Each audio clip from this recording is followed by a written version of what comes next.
I've got a little repair job to do today that I thought I'd share with you. This old folding high stool chair affair. It's been left outside for a while during one of my workshop upgrades, and this bit of PVC covering is tearing off, and you can see there it's literally the thinnest paper thin covering on top of a bit of MDF sheet.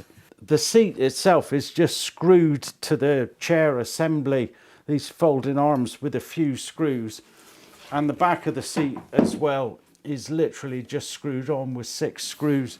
The chair itself, or the seat rather, is 310 wide. And those rails are 350, so that's my limit. And depth is 320. I could probably again come to about 350, so that's my limit. The height of the backrest is currently 80 mil, and I think if I took it up to 100 mil, it wouldn't look out of place and would just add that bit more support. So from a raw materials perspective, I want 450 mil, maybe 500 mil, and I'd really like to use offcuts, leftover end bits, and I've got a number of pieces. I've got some utility, bit of oak, bit of maple, and a bit of ash. Let's get to it.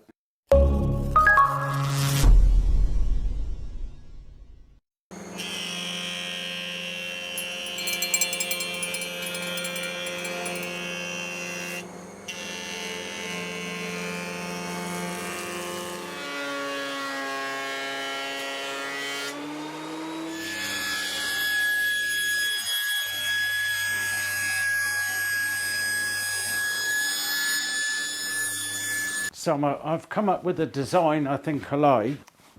Got a little bit of a Henley Regatta feel to it, but quite like it. I think it'll look pretty smart on the chair.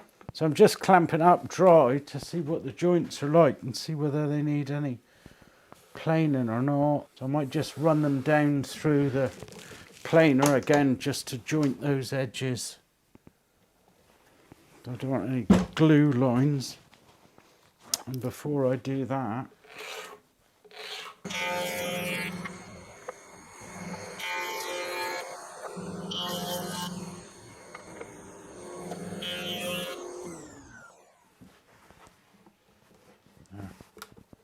that's a bit better.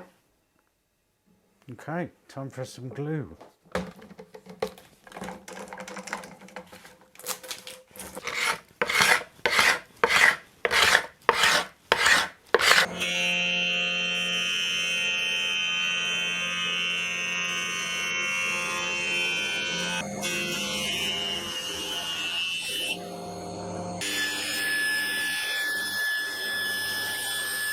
Now, if you remember, I said I wanted to make my seat a little deeper, so there's a bit more support at the back of the bum, but I'm going to keep that front line exactly where it is, so I'll use that as my reference. The back support I'm going to make at 100 mil, again, just a little oversized. So I'm going to cut that off of the blank first, and then I'll cut the seat to depth, and then we'll look at the width.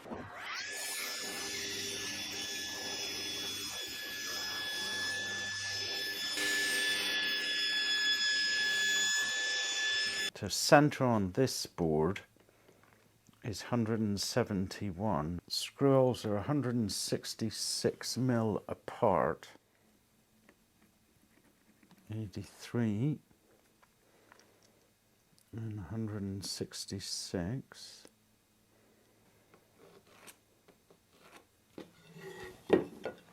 It's 34 mil from the front.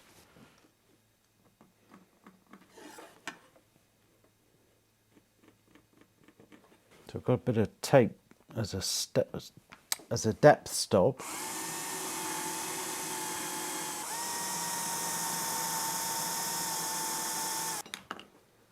And I use the bracket itself to help me line up the rest of the drill holes, screw holes.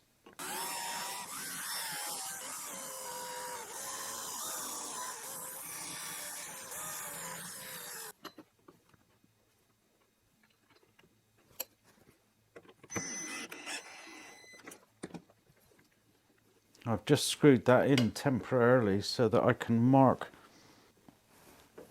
where I need to cut out the back of the stool to let it in through the side rails. The previous seat was 322 deep. 322.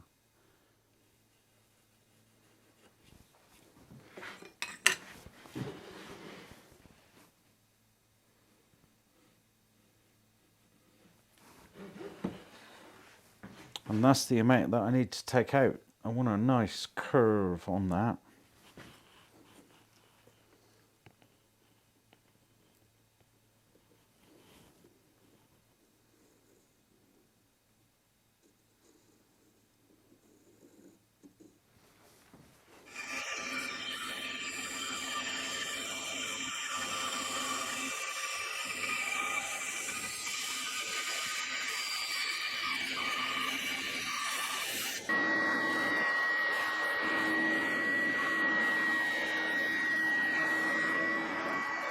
Try for first trial fit, and it looks like I'm gonna have to either take out more. If I duplicate that angle, then I'm gonna be able to bring that forward by that amount. So just before I set to and hacked another piece out of the corner of the new seat blank, I thought I'd make myself a little test piece and fit it in just to make sure I've got all the measurements correct. And I'm glad I did, because what I forgot to allow for was the angle of these rails. So while my piece fitted, whilst it was flat, it didn't allow for the back of the chair to tilt upwards to fold away.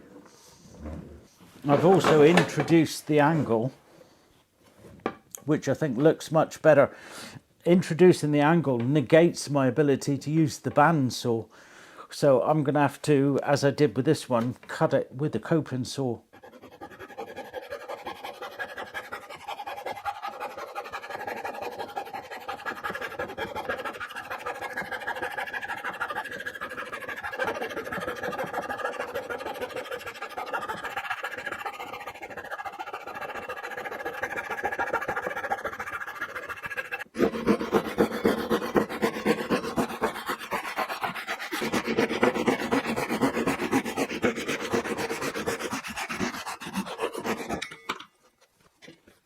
So that's gone in there sweet as a peach. There's a nice bit of clearance each side. Angle's good and it doesn't look too ungainly. Around there. So first job, around to the front of the seat. So that's 30mm. I'll cut that on the bandsaw and then use the template bit in the router table.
Next, I'm going to look at scarfing out that bit of the seat. So I'm using the bracket to mark the depth that I definitely can't go below. And I actually want to come above that just an adds, couple of mil, maybe a couple of 3mm. So that's kind of the border. But obviously we don't want to go square cornered.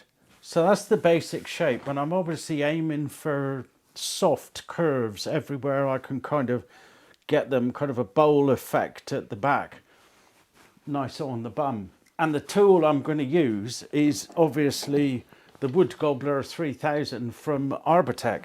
I've had some experience with it before, so I know kind of what to expect. I wouldn't call myself an artiste with it or practiced with it, so Lord only knows how well or not this is going to go. And if it goes horribly wrong, well, then it's a piece of sprayed black MDF for the chair.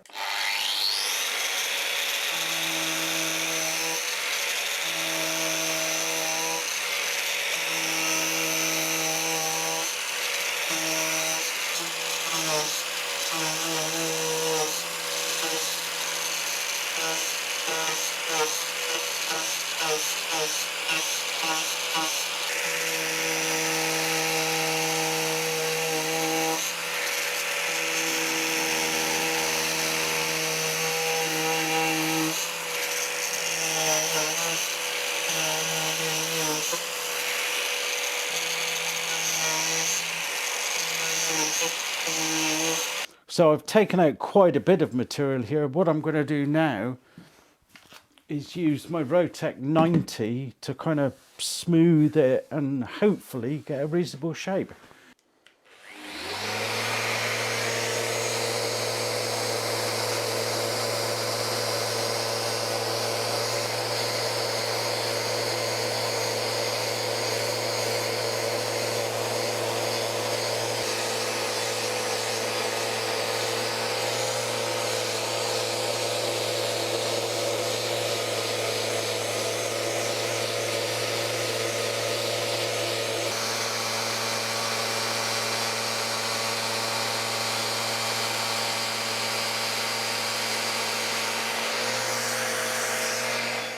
You got to test it out, right?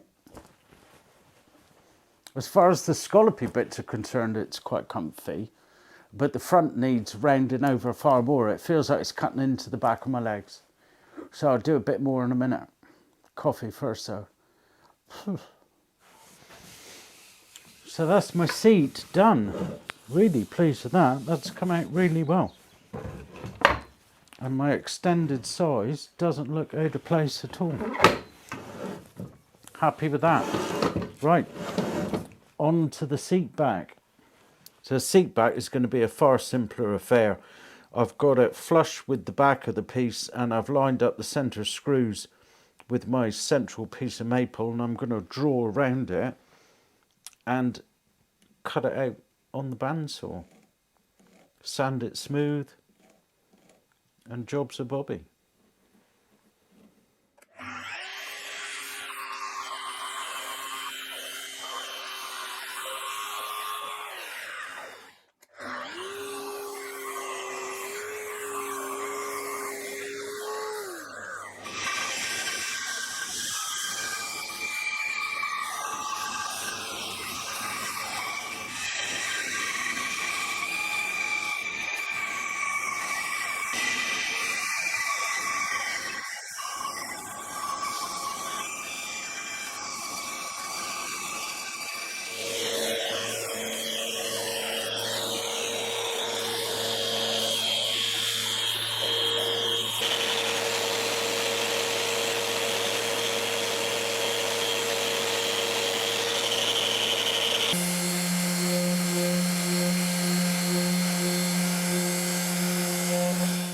That top bar is 38 mils. Strike a line 19 mil above centre.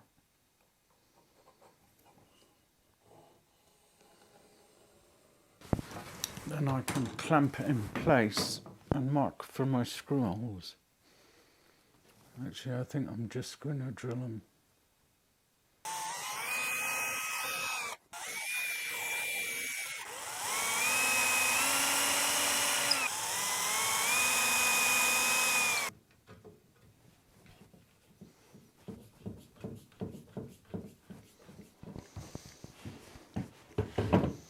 And 3 coats of polyvinyl later, my replacement seat is complete. And I think it looks rather dapper. A jolly spiffing result.